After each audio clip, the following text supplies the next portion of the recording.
महात्मा बुद्ध के 5 कथन जो आपका जीवन बदल देंगे। बुद्ध ने कई शताब्दियों पहले जो कहा था वह आज भी उतना ही प्रासंगिक है जितना उनके समय में था। इस असहिष्णु समाज में अंतहीन इच्छाओं और अस्त व्यस्त तथा तनावपूर्ण जीवन में अवसाद एक बढ़ती हुई समस्या है। ऐसे में हमें बुद्ध के कुछ ज्ञानपूर्ण शब्दों की आवश्यकता है। 1. जन्म दुख है, बुढ़ापा दुख है, बीमारी दुख है, मृत्यु दुख है, दुख और विलाप, दर्द, शोक और निराशा दुख है। बुद्ध ने दुख के बारे में बहुत कुछ कहा। वास्तव में ये 4 आर्य सत्यों में से पहला आर्य सत्य है, जिसे बुद्ध की प्राथमिक शिक्षाओं में से एक कहा जाता है। इसका मतलब यह नहीं है कि बुद्ध निराशावादी रूप से मानते थे कि हम सभी बर्बाद हैं और चाहे हम कुछ भी करें, हमें दुखी रहना ही है। वो बस इस वास्तविकता को संबोधित कर रहे थे कि हम सभी के जीवन में दुख है। जीवन गुलाब का बिस्तर नहीं है। हर किसी के पास समस्याएं, त्रासदियां और दुर्भाग्य हैं। ये बस ऐसा ही है। जितनी जल्दी आप इस सत्य को समझ लेंगे, उतनी ही जल्दी आप शिकायत करने, परेशान होने या निराशा में डूबने के बजाय आराम करने और चीजों को सही करने की दिशा में काम करने में सक्षम होंगे। 2. शांति प्राप्त करने के लिए स्वयं को दृढ़तापूर्वक प्रशिक्षित करें। खुश और संतुष्ट रहना एक विकल्प है, और शांतिपूर्ण होना आमतौर पर स्वाभाविक रूप से या आसानी से नहीं आता है। इसके लिए वास्तव में प्रयास करना पड़ता है। हम सभी उस बहुचर्चित निर्वाण की लालसा रखते हैं। तो आप अपने जीवन में शांति कैसे प्राप्त कर सकते हैं? खैर, शुरुआत के लिए सकारात्मक विचारों को विकसित करना और ध्यान का अभ्यास करना आपको बहुत आगे ले जाएगा।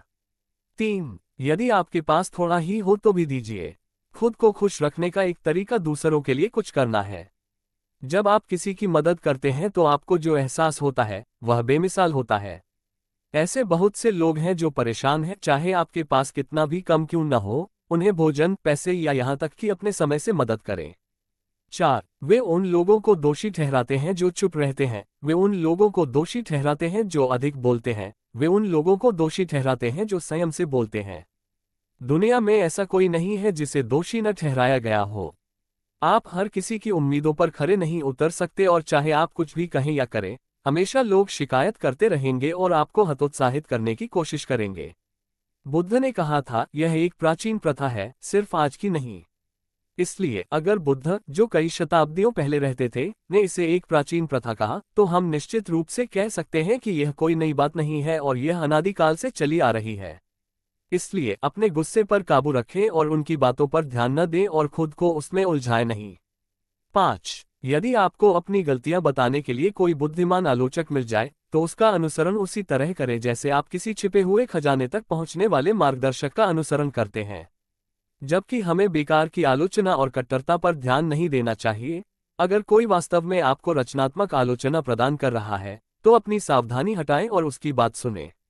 विशेष रूप से इस दिन और युग में ऐसा कोई व्यक्ति होना जो ईमानदारी से आपको आपकी गलतियों के बारे में बताए और अच्छी, सार्थक सलाह दे, मिलना मुश्किल हो सकता है, लेकिन बेहद महत्वपूर्ण है।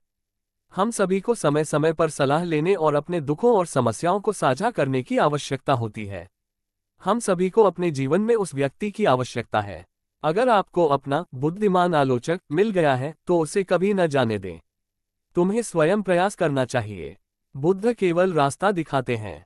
दुनिया की सारी बुद्धिमताएं भी तब तक काम नहीं आएंगी जब तक आप उनका इस्तेमाल नहीं करेंगे। जागृत लोगों ने आपको रास्ता दिखाया है और बताया है कि क्या करना है। यह आप पर निर्भर करता है कि आप उस पर अमल करना चाहते हैं या नहीं। उम्मीद करता हूं दोस्तों, इस बुद्ध के ये 5 प्रेरक उपदेश से आपको आज बड़ी सीख मिली होगी। तो दोस्तों, ये बुद्ध मॉरल स्टोरी आपको कैसी लगी जरूर बताना और कमेंट में नमो बुद्धाय जरूर लिखिए।